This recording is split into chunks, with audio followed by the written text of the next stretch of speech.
Well, thank you for the nice introduction. It's really great to be here. This is the first talk I've given in person since 2019. So I hope you're as excited about this as I am. If not, then just I'll pretend you're smiling behind the masks. So my talk title, like Hayden said, is Phylogenetic Models in the Fog of Deep Time. I'm now thinking this title is slightly pretentious. Really what it's about is why is it hard to estimate things that are old, okay? And to begin, let me see if I can advance the slide. Maybe like that. I should come clean and say I'm not exactly a plant systematist. I really see myself as an evolutionary biologist, biogeographer, and a computational biologist, but I have a fondness for plants. And so when I received this invitation, the first thing I did was learn a little bit more about Melinda Denton. And I was trying to find a connection between her work and mine. And I read this really lovely obituary by Arthur Kruckerberg in, I think, the year of her death, maybe one after, who knows. But in any case, it highlighted a few passages. And one here that caught my eye was her selection of sedum section Gormania. And as Kruckerberg put it, she chose this to illustrate the centrality of this lineage for describing the Siskiyou flora, which is a complex flora in the on the west coast of the States. I then went to read a little bit more about her work on this group, and I was struck by some of the species descriptions and how she kind of approached the problem. So here I've highlighted one passage for Sedum morgensi, and I've highlighted a few terms that caught my eye and her perspective on these problems. For example, she emphasizes the hexaploidy of the lineage, emphasizes that this species occurs largely on these lava substrates and other ones like it. In yellow, this, I guess, a greenish color, she mentions that maybe this plant was capable of out-migrating and out-adapting other species. Maybe that's linked to the hexaploid, who knows? And also that perhaps it was successful because of its ability for self-compatibility. So you can really tell she's thinking about this complex problem by decomposing it into parts. Just in the same way she's choosing this species to talk about a complex problem of the flora, right? And you can imagine she had a long career ahead of her. So if you took that little puzzle piece that she was working on and plugged it into the larger picture, who knows, in maybe 30 years, we would have had a much richer idea of what's going on with the flora. So I don't know her, of course. I was trying to learn about her. But of course, in some ways, the more I learned about her, the more I realized I was kind of dissimilar to her. And one day I was walking around Forest Park and ran across this tree, which is it's a sculpture, not a real tree, and done by Roxy Payne. And he said of it, why did he make it? I think he said it sort of cynically, but I took it as earnest. I take this organic, majestic being and break it down into components and rules. And that I felt like I could work with, because that's really what I do too. You know, I'm a computational biologist, and really what we're doing is trying to define these models and instruct computers to help us understand this majestic being, right? So what I'm going to focus on today, like I alluded to earlier, is what's so hard about phylogenetic modeling over deep time. And I'm going to show you a basic approach that is typically used for these deep time inferences. And it works something like this. Typically, you begin by getting, I'm gonna gloss over the really difficult parts, which is going out and collecting sequences and samples, okay? So suppose you collect a large number of DNA samples, you can reconstruct a molecular phylogeny, which will give you topological relationships. You then might have fossils that help you date certain divergence events within the phylogeny. This might give this particular clade a Cretaceous origin, for example. And then you might apply some type of model of character change to reconstruct how did certain important ecological features or morphological features evolve in the tree. So in a third step, we might infer we have a cold origin for a group, right? One thing that these models are sort of doing that's is okay but not ideal is that they make lots of strong assumptions about the types of data that we use and what the properties of the models are. So for example, these models typically use only data from the present. They typically use what might be called a time constant model, that rates are constant with respect to time. And one symptom of this is that you often have high degrees of uncertainty, or even worse, bias in your ancestral state estimates. And the title of this talk is kind of based on this way I think about the problem, which I don't think are my thoughts alone, but you can imagine that when we're reconstructing the past, we're really here at the bottom of the screen at the present. And we can see some of the details of these plants really quite nicely. I guess they're in black and white here, but you can see them pretty well, like the grasses and some of the conifers. But as you try to go further and further back in time, your view will be obfuscated by this fog. And the fog is largely because of the types of data that we have available and how we design these models, So how can we potentially improve on that situation? What I'm going to share today are a few modeling approaches I've been working on that use different types of data or different modeling principles to try to dispel this fog. That's the little joke, I guess. And I'll show you some of these details in a moment. They're going to focus, in the spirit of this lecture, they're going to focus on two plant clades I'm become more familiar with, but I'm certainly not an expert in either. On the left, we have Viburnum, and on the right, we have the silversword alliance. So most of the talk will just focus on these two groups. As Hayden mentioned, I'm also a developer for this Bayesian phylogenetics package called RevBayes. And what's nice about RevBayes is it allows you to construct, let's call them exotic models or customized models that can help address the questions that you really care about. And so all the analyses I'm going to show you today are RevBayes analyses based on models I've worked with. I also don't think that there are no equations in this talk, and I don't think there's any real discussion of probability and stuff. So it's just sort of conceptual, okay? But I'm not going to talk about the gruesome details of the data sets. So I got to go both ways on that. So let's start with Viburnum. There are going to be two small projects here that are focusing on the global biogeography of the group. And it was done in close collaboration with this really wonderful team of botanists. Now, Viburnum is a clade of about 165 living species. They are insect pollinated. They have fleshy fruits that are probably bird dispersed.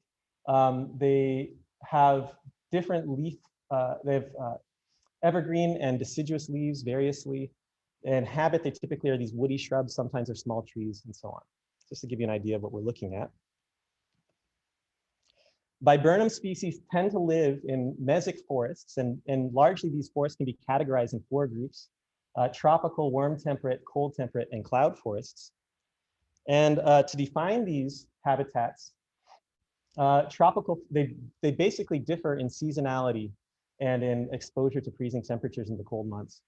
So tropical forests have low seasonality, no freezing. Warm temperate forests have some seasonality and rare freezing.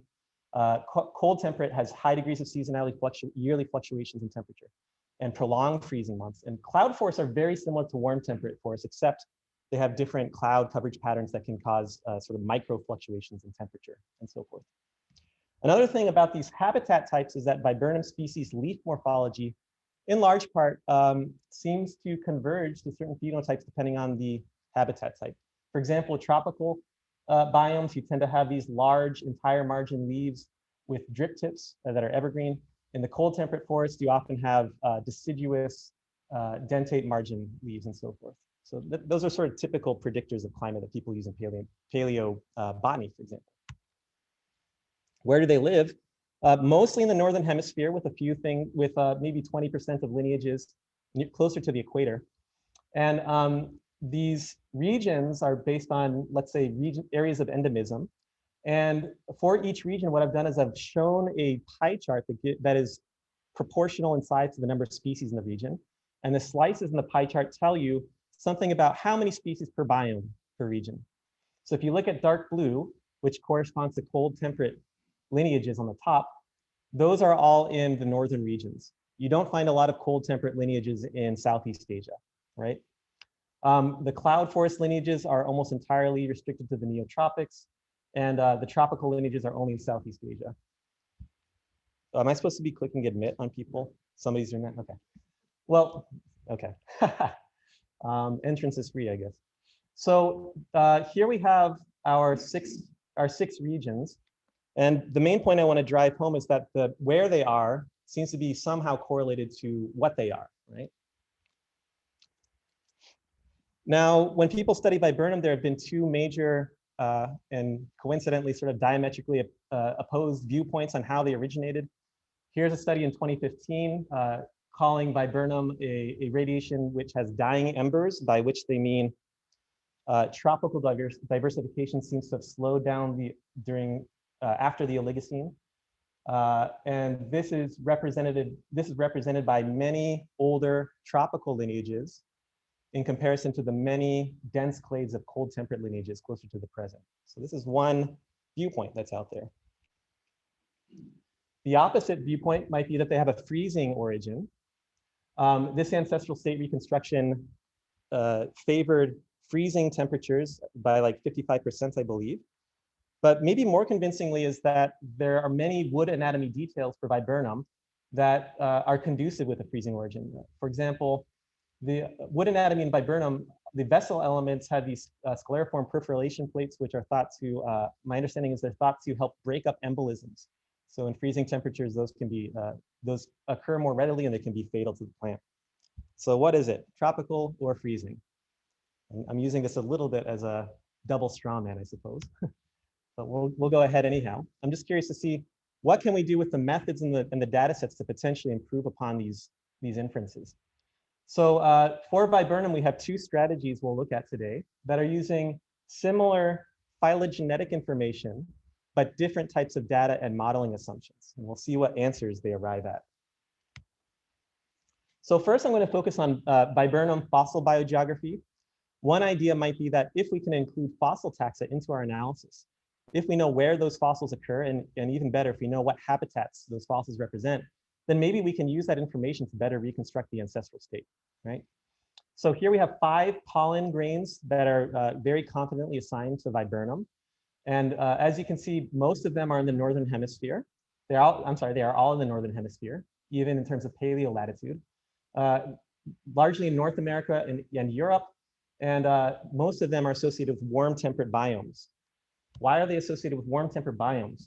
Well, we went to each of these fossil grains and also looked up other extrinsic information about the fossil taxon. Pollen grain itself doesn't tell you about habitat, but the other plant taxa that live in that paleofloral community might. And in addition, we can also infer things about things such as the coldest months that are predicted to occur in the region at the time, and also what types of taxa live there. So for example, in this particular location in British Columbia, it co-occurred with cycads, palms, citrus, banana, and tea family representatives, which are not really thought to be happy about freezing temperatures. We also had some information about the placement, the phylogenetic placement of these fossil pollens. Fossil pollens don't have a lot of morphological, diagnostic morphological characters that let you place them precisely in a tree, but we do have some information to place them roughly in a tree. So based on this X-line character, which is on the surface of the pollen grain, and using parsimony-based argumentation, we restricted where these fossils might occur on the phylogeny. So I'm telling you a lot about fossils and what we know about them and what we don't. Here's sort of a cheat sheet for people who care about the data set.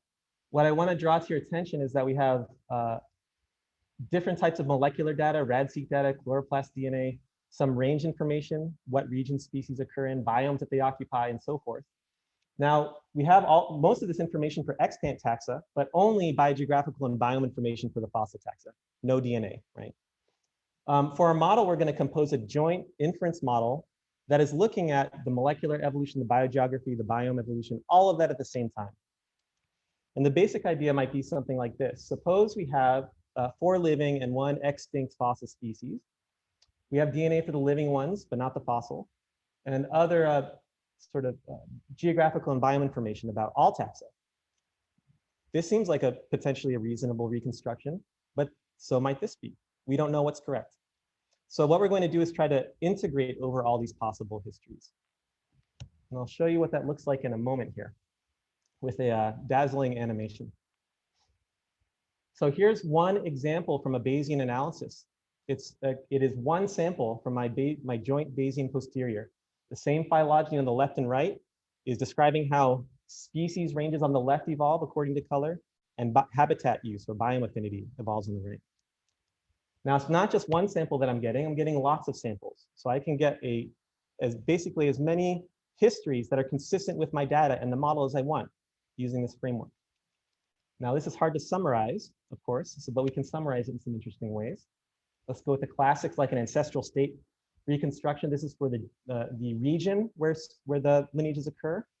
So one thing I just want to point out is that we have an East Asian and potentially Southeast Asian origin for the group. For our fossils, they tend to have some affinity with one of our North American or New World radiations. So these two yellow North American fossils ally with that lineage. For biomes, remember almost all of the fossil biome states were warm temperate. The ancestral state for this clade is very highly confidently warm temperate. If we then keep our fossil taxa but mask whether those fossil taxa have any states associated with them. So let's say we pretend we know nothing about the biome associated with each fossil taxon. We basically lose all our information to confidently reconstruct the ancestral states once you get past back the start of the Oligocene. So this is really getting at this problem of uncertainty. If you don't have these biome states deep in the tree, we don't really have confident reconstructions for them. Now, we have lots of different phylogenetic arrangements for the living and fossil taxa with respect to one another. So let's try to summarize those in another way. These are going to plot proportion of lineages that occur in a particular region and the biomes that they have in those different regions. So what if we wanted to know what biomes did Viburnum occupy when those lineages were in North America? We can generate a figure like this that shows for most of the early duration of the existence of the clade, they were warm temperate in North America, and the cold temperate lineages seem to rise after about 20 million years ago. So these are proportions. We can do this for all of the different regions, and we detect some trends like parallel expansion across cold temperate forests in the northern regions. That potentially makes some sense. We see that there's some persistence of these tropical forests, and there might be a more recent radiation of those lineages say starting in the Miocene. And the cloud forest lineages are almost entirely contained within Central and South America, and they're relatively recent radiations too. We can flip it now and say, in what regions do we find particular biome adapted lineages? So what regions did Viburnum occupy when warm adapted? And we see that most of it is East Asia, but we get this little peak of increased warm temperate diversity in North America, and that corresponds to some of our fossil taxa that we included. And we can do this for all of the biomes again, and we see an expansion of tropical diversity going from East into Southeast Asia potentially, and sort of this succession from North Central into South America for the cloud adapted lineages. So we're just trying to get some sense of what do all these histories look like, right, collectively. So this is a summary of what all of these 9 panels look like. I'm sorry, 10 panels look like when we do use fossil states with our pollen. Here's what they look like without. One of the major things that happens is when we do not associate fossil biome states is now basically all lineages are perfectly happy being cold temperate to some degree, no matter what region they occur in. And we also lose some of our peaks of warm temperate diversity. Does my mouse work? Here. That's now missing because we don't have fossil taxon representation. This might not be a perfect solution, but it shows there's an effect, right? Now, another thing that's kind of puzzling about the reconstructions of a cold temperate origin for Viburnum is that when you look at the commonly accepted crown age for Viburnum, it's about, let's say, 55 million years old at least.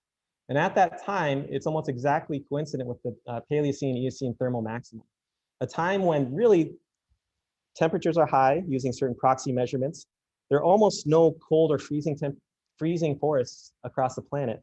And it's not until you get into the more recent timescales, certainly after the Oligocene starts, where you start to see these classical sort of boreal forests that we know today, especially here in the Pacific Northwest. So suppose we looked at the regional structure of a particular biome, like tropical biomes. There's a large concentration of these tropical biomes around the equator, great. There's not much connectivity between them, right? If we go back, let's say, roughly 40 million years, various paleontological reconstructions of biome distributions show that there's much wider spread habitat of this type. And some of it goes all the way up to, let's say, Wyoming, greater connectivity as well. It's much more pervasive. So it doesn't seem like it would make much sense to use modern day biomes to describe where you expect to see plants way back in the past. So how can we actually take information like this and encode it into our model? So one thing we could do is use a simple approach where we look at the prevalence of biomes of different types in particular regions and also connectivity between regions, and encode that into an adjacency matrix like this. So here I'm going to classify features into strong, weak, or marginal effect. And so, for example, if we looked at today, we would probably all agree that there's a strong presence of tropical forests in both Central and South America and Southeast Asia, but there's probably no connectivity between, let's say, Central America and Southeast Asia. And there's no major distribution of tropical forests in Europe today. If we go back into the past, however, we see much more prevalence of tropical biome along the diagonal here in all regions, even some weak representation in Europe, and greater connectivity overall.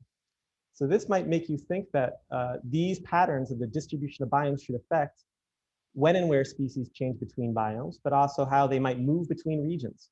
You know, if you're cold adapted, how well are you going to do in a region that only has tropical forests, right? So we can do this not just for 2 time slices for tropical biomes, but we can do it for a number of time slices over different biomes that we might care about. And we did just that by reviewing various paleobotanical references. Kind of an arduous process because there aren't good quantitative models, in my opinion, for reconstructing spatial distributions of biomes. So this is mostly just by reading what people wrote, the old-fashioned way. One thing about this reconstruction is it captures 2 major features that I think many agree on, which is that before the Oligocene, the world is relatively hot and wet with greater connectivity among tropical, subtropical, and warm temperate forests. And after which, boreal forests really begin to rise, and they're largely concentrated in these northern regions. Here we go.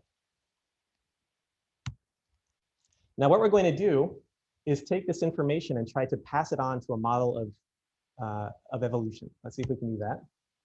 The first trick is that we're going to take our 3 biomes, tropical, warm, and cold forests, and our 6 regions, and construct compound states for those 18 compound biome region pairs, okay? Now, basically, they're color-coded.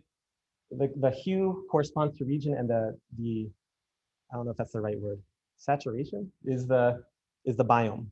You know what I mean if I use the wrong words there. So I just want to give you a sense of how these characters evolve. How am I doing on time? Okay.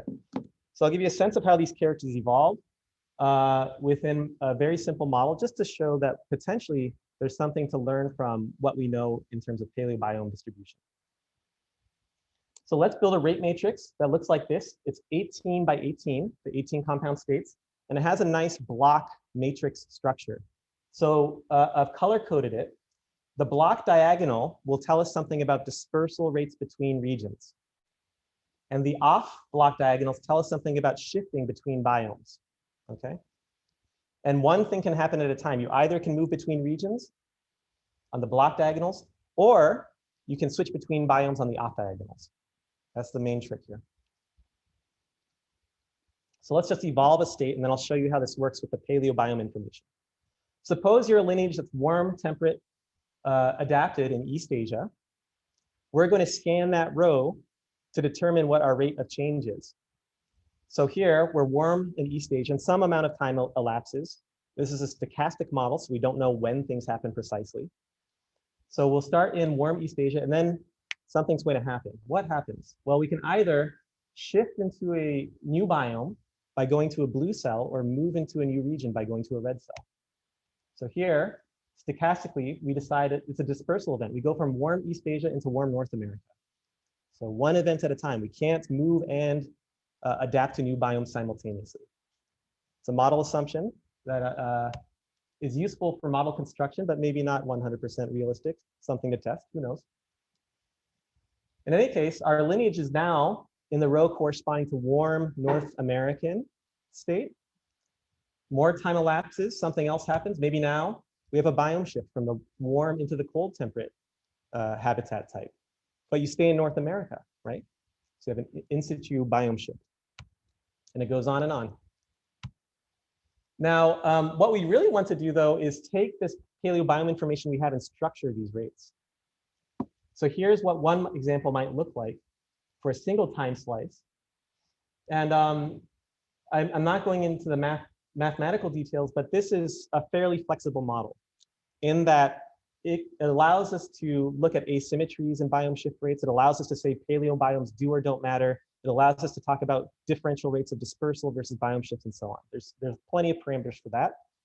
But what is important is that under certain parameters, we can take our paleobiome information and really structure these rates in a way that we think is empirically informed. Okay. So here's an animation where you'll see up at the top above the matrix, we're going forward through major periods of Earth history for which we think we know something about a stable state of paleobiome structure. And if you can read those numbers, what you should see is after about 34 million years ago, we'll see much more play in, let's say, this grid cell, which corresponds to dispersal for lineages that are cold adapted among the northern regions. If you're cold adapted, you probably are going to have a better chance of dispersing to another region that has these boreal forests, for example. So this is sort of taking what we know about plant structure in history and punching holes in what are feasible events, what are plausible events, rather. So let's return to our Viburnum data set. For this, I'm not going to use any fossil taxa. I'm going to use only 110 species that we thought had very well-supported phylogenetic relationships based on that first study. It's roughly late Cretaceous in origin. We're going to use 3 biomes. I'm collapsing or combining cloud forest and warm temperate forests together. We have the same 6 regions. Here are different types of scenarios that can describe how species move around the planet.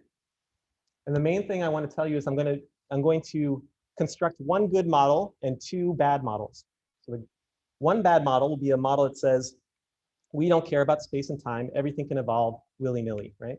The next one is going to say, let's look at how biomes are structured today and use that to describe how species move and where they shift in biomes. So everything is going to be this cold, dry world we have right now.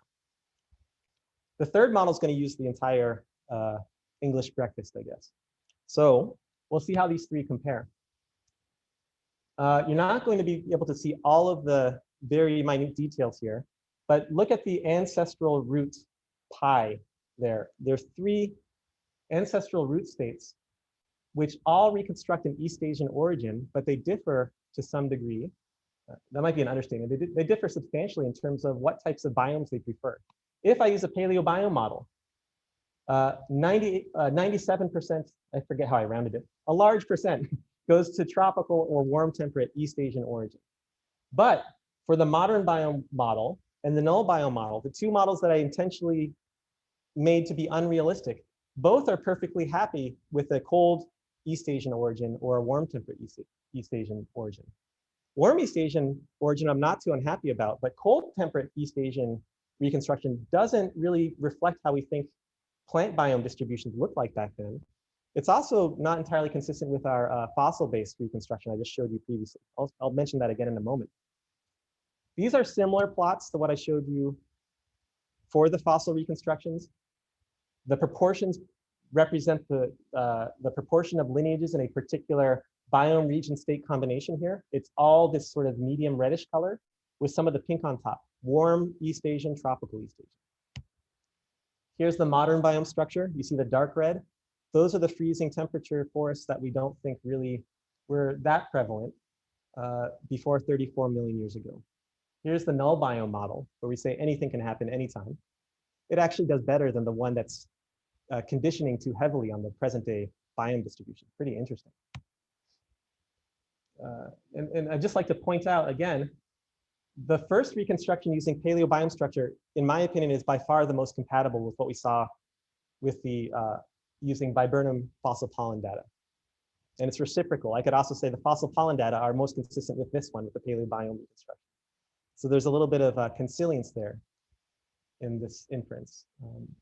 Well, our question was, did it originate in a tropical or freezing biome? I guess it's a warm temperate biome by my opinion. Maybe I like to compromise too much, I don't know. But you know, it could be that we learn more about the distribution of biomes. It could be that we find more Viburnum fossil taxa out there. It'd be interesting to see how stable this estimate is. But now we might have a nice framework for testing what would change with the introduction of new data sets. So now I'm going to discuss a slightly different problem, but on a similar topic for reconstructing phylogenetic and biogeographic histories for the Hawaiian silversword alliance. And this is work with Will Freeman and Bruce Baldwin, who I know from my days at Berkeley. So the silversword alliance is a group of 33 living species.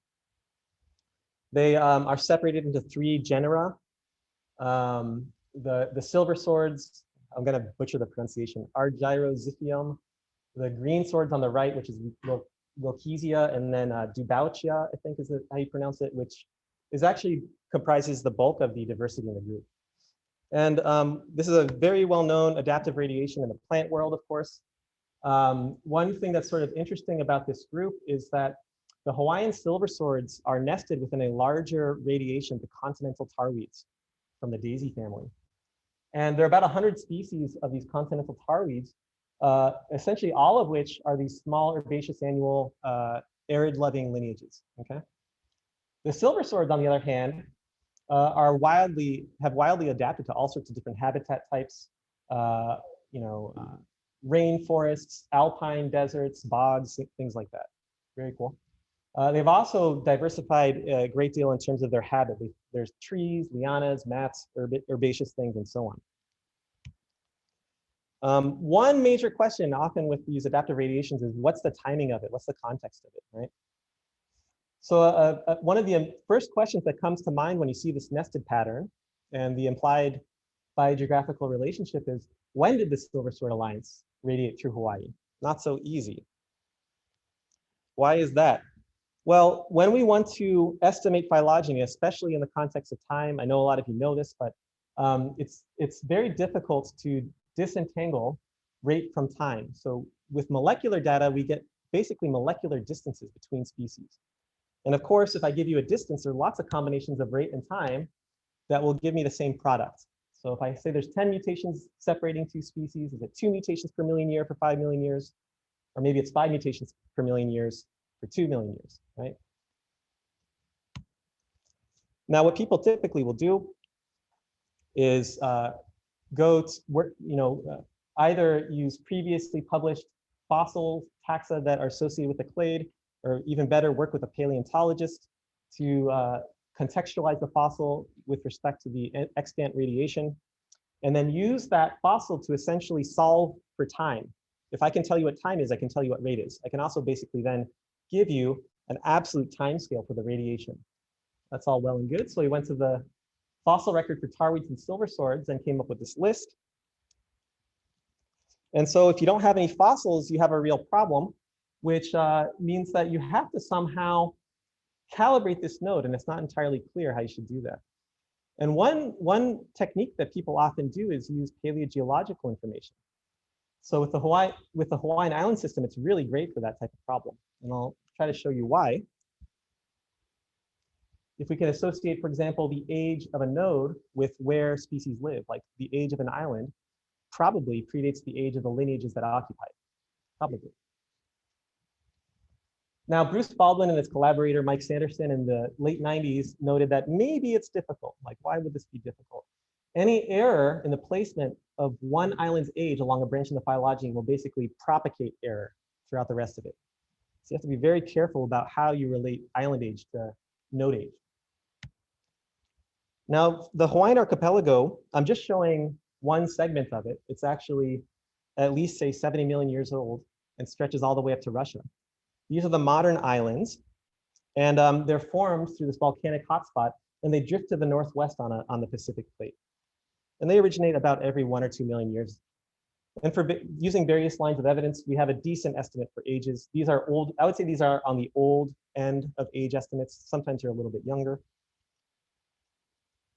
But Hawaii, let's say, is at most, the oldest conceivable age would be 1 million years old. Most people put it more like 500,000 years. Now, if you want to use this biogeographic and paleogeographic information, there's a little problem, which is the things that you would have to use to justify why a node is a particular age are basically the things that most biogeographers want to estimate. So if I wanted to use a biogeographic node calibration, I have to think about when did the island emerge? Okay. When did the silversword alliance first arrive? Now I want to actually want to reconstruct that. I don't want to assume it, right? Which island was colonized first? Is it just necessarily the oldest one, or could it be a younger one? I don't know. When did the surviving silverswords that did not go extinct first begin to radiate? That's the node you typically want to calibrate. So there's tons of problems like this. So I've been working on these methods to potentially date phylogenies using a process rather than using a prior by asserting something on the system. And it works basically like this. Suppose you have these 4 taxa and you have DNA for each of them, but you also know where they live. In some circumstances, you're also fortunate enough to know something about the paleogeography of the system. So this 2-island system with regions A and B, let's use it as an analog for Hawaii. If I knew that island B only appeared after this time slice, the vertical line, maybe that can tell me something about the ages of the lineages. And it would work like this. Let's say that this is my phylogeny and these are my divergence times. I can explain why 2 species are in region B with 1 dispersal event after the island appears, right? So that's one thing I could do. Maybe I have the wrong divergence time though. If that clade was older, I can't sensibly say that there's a dispersal event into region B before the island exists. I could, however, say there's 2 independent dispersal events. It's not impossible, it's just less probable, right?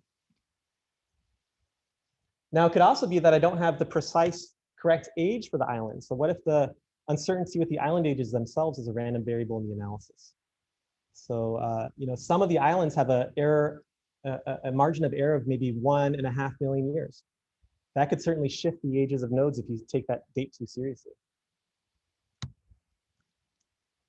Now, of course, at some point, the dispersal events just might become too old to really be believable with respect to what we know about paleogeography. So you have to place some constraints on these paleogeographic events.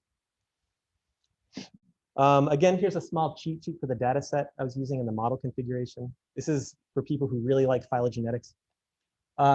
We're using a very small single locus, ITS, for the silverswords. We have sequences for about 35 species, and we include 8 outgroup taxa from the tar weeds.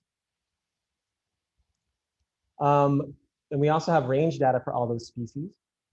And our model is fairly simple, HKY, blah, blah, blah.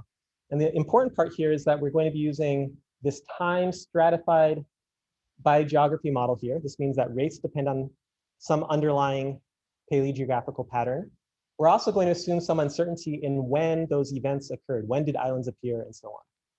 So those are the 2 little tricks. For the analysis, I have 6 regions. So the tar weeds only tar weeds occur in this region I call Z in Western North America in the California floristic province.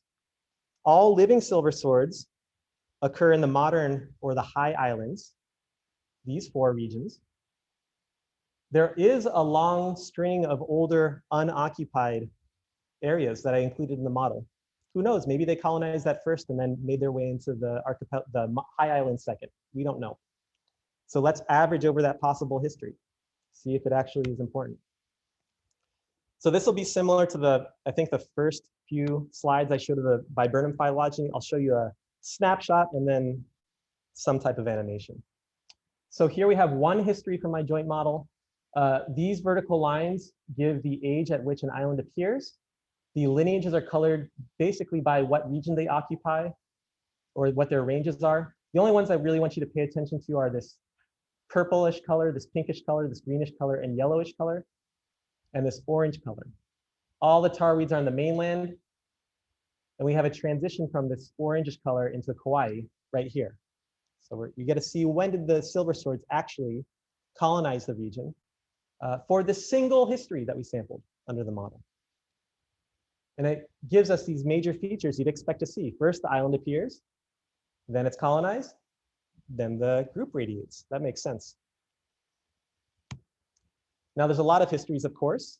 One reason I like this data set is because the gene we're using ITS 650 base pairs, super short. I have no hope of really reconstructing that phylogeny, but it's nice to show that you can still do important things even when there's a lot of uncertainty abound. And that's really what the focus of this paper was. We don't know much about phylogeny, biogeography, or paleogeography when it comes down to it. Maybe we can say something nonetheless. So here's one conventional way that you might summarize this rat's nest of reconstructions. First, we'll construct a maximum clade credibility tree. The plus G here means that I'm going to assume that paleogeography is important, that islands have ages associated with them, and that influences dispersal rates. We reconstruct under this model a crown. Sorry, these vertical lines give the range of ages that an island could have appeared. Those are the vertical lines that were jumping around in the animation. So this analysis reconstructs a crown age for the sword alliance of about 3.5 million years, plus or minus 1.5 million years. If we ignore geography altogether, minus G, our reconstruction, it should be easy to see, everything shifts back to be older. Why?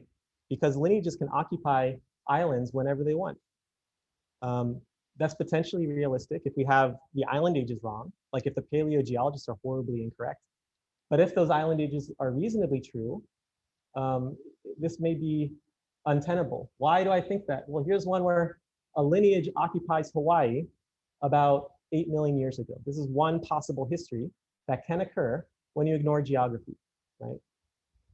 So depending on what you think is true about the analysis, it can really have a major impact, not just on the reconstructions you get for biogeography, but it would also change what you think about the phylogenetic dates themselves, right? This is what I mean by joint inference. It's not one then the other, it's both at the same time. You want evolutionary histories that are compatible across the board. They're all consistent across the board. So let's summarize things another way. First, I'm going to give you posterior distributions of the island ages. They appear in sequence, they're not overlapping. Posterior distributions of the timing at which islands were first colonized. Posterior distributions of the origination time of major clades of interest. One thing is we again get back these three major events I was describing. First, Hawaii forms, then it's colonized, and then the swords radiate. That's what you expect. We can also look at differences in timing between events. So what is the lag between the formation of Kauai and the radiation of crowned silver swords? It's about 2.6 million years old. This is what people want to use when using paleogeography to date clades. So I'm inferring this rather than asserting it on the system, you see? And this is a big problem in phylogenetics because there's a lot of lots of understandable hesitancy, like don't use paleogeography to date clades. There's circularity involved in that if you use biogeography for node age calibration. This isn't circular because I'm not assuming anything about phylogenetic relationships a priori or island ages a priori. So it's sort of a nice little solution, I think. We can also produce other lag times. I think this is kind of interesting. There actually is a small probability that the swords radiated before they entered Kauai. So you could have two independent dispersal events into the region, like I said. Okay. I'm running out of time, so I'm going to show one last thing with the silver swords. Here are I was thinking about how can we use this approach to test some hypotheses that, normally assume you have a very confidently estimated phylogeny and very confidently estimated biogeographical histories and so on. So how can we do that when there's a lot of uncertainty? Now, the two hypotheses that we were interested in are one, this thing called the progression rule of island biogeography. The main idea here is that dispersal tends to go from older into younger islands. One reason people think that might be is because perhaps there are more vacant niches, so to speak. In the younger islands, the communities aren't as established, and so newcomers can make use of sort of a corner off the market there. Another thing that we were interested in, but we hadn't seen applied to Hawaiian biogeography before, was what we're calling a speciation corollary. Perhaps that species tend to originate in higher proportions in young islands rather than old islands for a similar reason. If it's a immature island, maybe there's more opportunity for ecological diversification, right? So I'm going to use blue to talk about young words, hypotheses in favor of these claims, and red to say negative or contrary cases. So what I can do is generate lots and lots of stochastic mappings, which are essentially, replaying the tape of life. When did dispersal events occur, between what pairs of regions did they occur, and so on, based on the model that I used.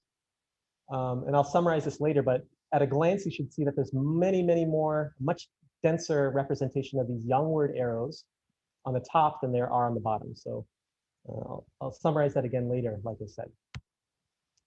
For the speciation corollary, we use some information about island orogeny to estimate the ages when islands were in a phase of net growth versus net decay.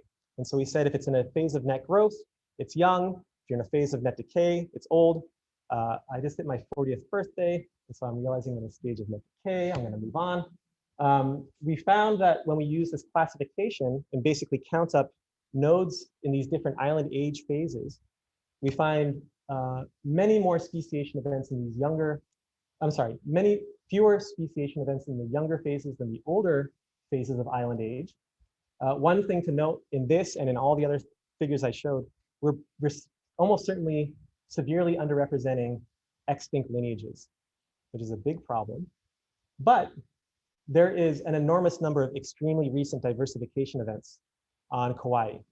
So it seems very likely that that lineages in the silversword alliance prefer to species in situ in these older regions rather than the younger ones. We can talk about that if you're interested. Now, thinking like a Bayesian, I was trying to turn this into a nice statistical test. So I took all of the proportions of events, positive and negative cases. If the proportion of if the proportion of positive and negative case was 1, a ratio of 1, they're balanced. If there are more old or more young events, they're imbalanced. So this test basically computes ratios of positive and negative cases across all of those different histories I showed you earlier, and then asks, how probable is it that it's a positive versus a negative case, and how much overlap do I have with the balance ratio?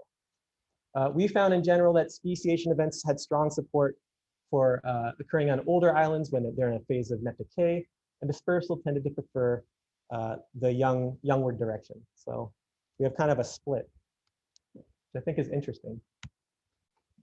So that's basically my talk. Again, I showed you some examples from Viburnum on the left and the silversword alliance on the right. With the Viburnum example, I was really focusing on how do fossils, either fossil taxa for Viburnum or fossil paleofloral communities, help tell us something about ecological transitions with respect to space. In the silversword example, I was really focusing more on what can things like island age tell us about dispersal events and diversification and divergence times. There are a few just very quick things I'd mention before I finish here. One being, I really don't have a strong plant systematics background. I feel bashful to admit that, but I really don't. And these projects for me taught me how important it is that we take care and pay attention to these details to get exemplar cases where you can say, with all the best evidence we can collect, we think this is what is happening. And I think in phylogenetics, for good reasons, people are starting to synthesize what is happening across all of the tree of life. And in my opinion, I think these careful studies and these bigger sort of mega phylogeny studies have to complement each other at some point. If you have a very careful study that is coming up with one reconstruction and a more global reconstruction that's contradictory, it could be that the large study has more information and gives you better estimates. It could also be that the fine scale study has more detail, and that should be trusted. But I think no matter what, it should be a goal for us to keep doing this work on the small focus studies on particular clades, while also thinking about how it integrates into a larger context. So this is kind of like, what are the rules and components again of the majesty of the tree of life, I guess. I'm really winging it here. I didn't have anything prepared to say. Another thing I've been thinking a lot about is climate change and what that's going to mean for our planet. And especially what is the point of doing phylogenetics when everything might soon go extinct. One aspect I'm hopeful of is maybe phylogenetics can play a role in helping us learn how we can protect certain species, how adaptable are species, how agile are they, and what extinction risks do we see in the past based on how they've weathered climate change. And one thing that seems likely is we're going to have far less cold, dry temperatures around the poles, but also these warm, wet conditions in the equatorial region. So you can start to look for certain clades and certain habitat types that might be especially endangered. Biology is not going to be the only thing to solve that problem, of course, but maybe it can weigh in some way. As Hayden mentioned, I'm also thinking more about Hawaiian biodiversity. This largely comes out of the silversword project. I just like to, I'm sure people know that Hawaii is home to many endemic groups. About 90% of, I think 90% of vascular Hawaiian plants are endemic to the region. 30% of those endemics are threatened or endangered.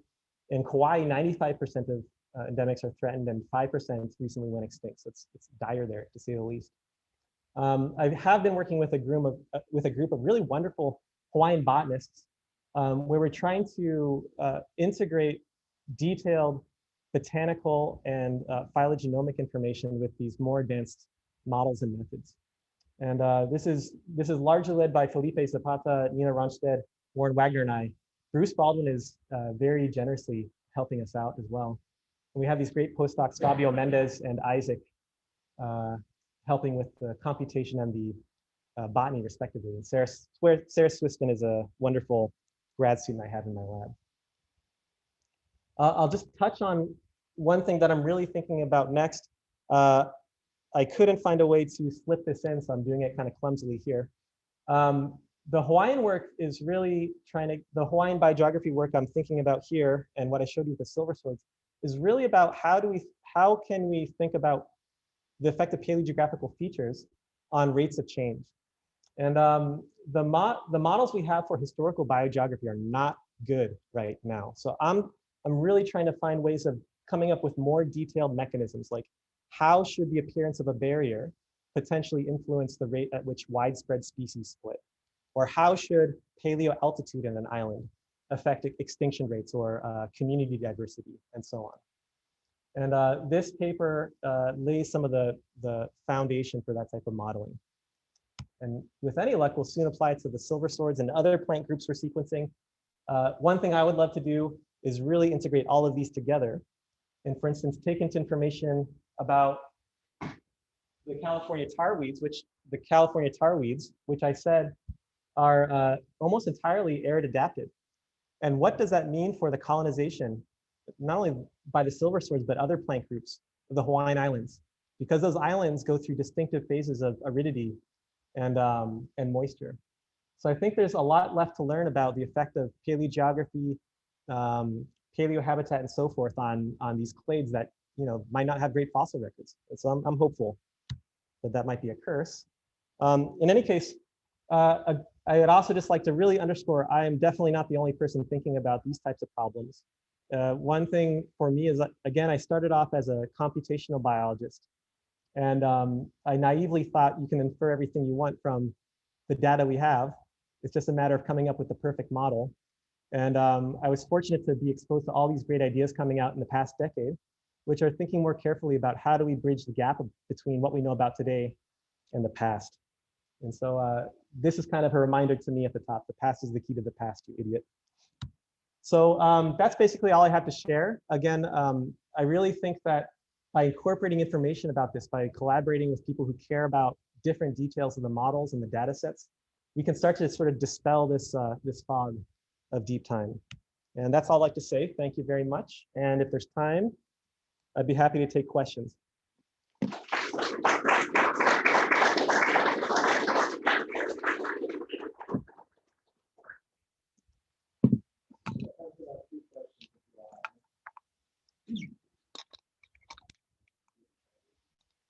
Am I running out of battery? Let's take a chance.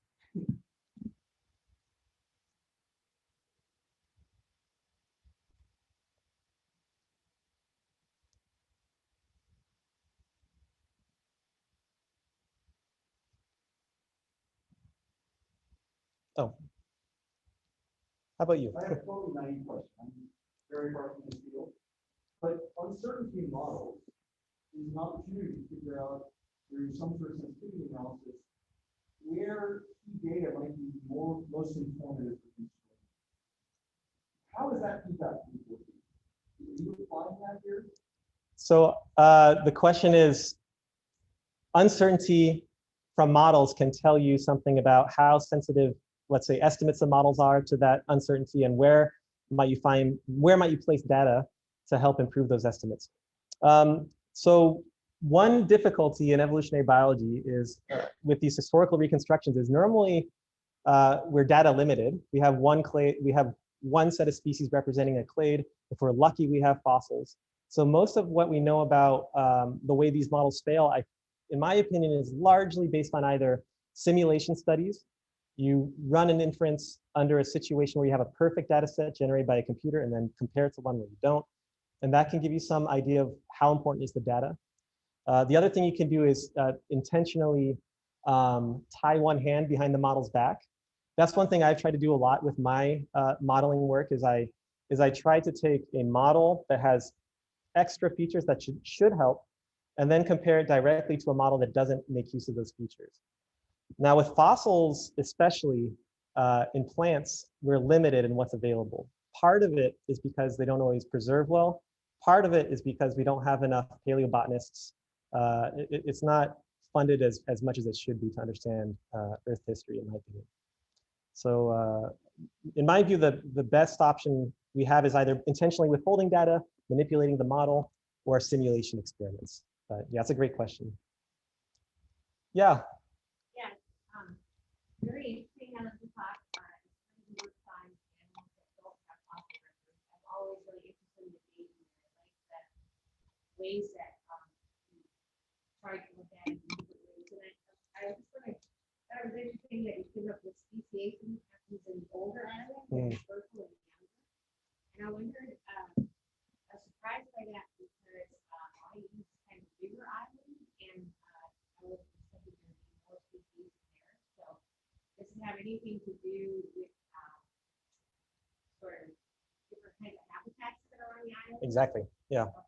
So apparently in the Hawaiian island chain, the younger islands basically form as a big undifferentiated dome, and you have altitudinal variations. You have dry stuff on top and dry stuff on the leeward side of the island, and tropical rainforests on the windward side. But over time, the mountains will erode, and with the silverswords, and I'm basically parroting Bruce Baldwin here, so don't. but it checks out to me. In the silverswords, erosion will cause the formation of canyons and other types of very specialized microhabitats that ecologically competitive lineages can differentiate into. So that's one thought why it matters for the silverswords. But when people look at other groups, they do find that you have higher species richness on the Big Island. So it might just be a foible of whatever clade you're looking at. It's kind of what makes it fun, I guess. All right,